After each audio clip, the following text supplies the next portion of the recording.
بسم اللہ الرحمن الرحیم۔ السلام علیکم۔ آپ دیکھ رہے ہیں یوٹیوب چینل عام سی باتیں۔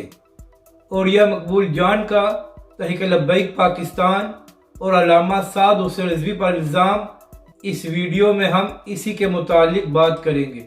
ناظرین کرام، 2 دن پہلے اوڑیا مقبول جان صاحب عارف حمید بٹی صاحب کے پروگرام میں موجود تھے، تو وہاں پر اوڑیا صاحب نے دعویٰ کیا کہ تحریک لبیک پاکستان اور علامہ سعد حسین رضوی کو کہیں سے اشارہ ہوا ہے، جس کی وجہ سے تحریک لبیک پاکستان 13 اگست کو فیض آباد پل پر جلسہ کرنے جا رہی ہے۔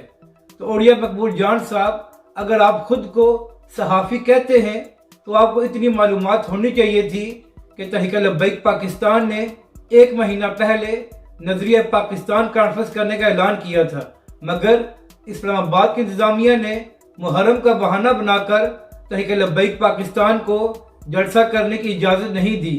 تو جب عمران خان صاحب کو 14 اگست کو اسی پریڈ گراؤنڈ پر جلسہ کرنے کی اجازت دی گئی، تو پھر تحریک لبیک پاکستان نے عمران خان یا پی ٹی آئی کے مقابلے میں اپنے جلسے کا اعلان نہیں کیا، بلکہ تحریک لبیک پاکستان نے حکومت کی منافقت اور دوہرے معیار کو دیکھتے ہوئے اپنے جلسے کا دوبارہ اعلان کیا ہے۔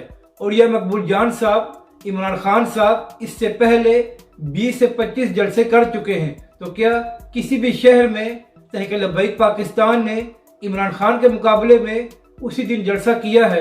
تو اوڑیا صاحب، آپ عمران خان اور پی ٹی آئی سے محبت کریں، مگر خدا کے لیے تحریک لبیک پاکستان اور علامہ سعد حسین رضوی پر جھوٹے الزامات مت لگائیں۔ اپنی رائے کا ضرور اظہار کریں کہ آپ کو یہ ویڈیو کیسی لگی، اور ہمارے اس چینل کو بھی سبسکرائب کریں۔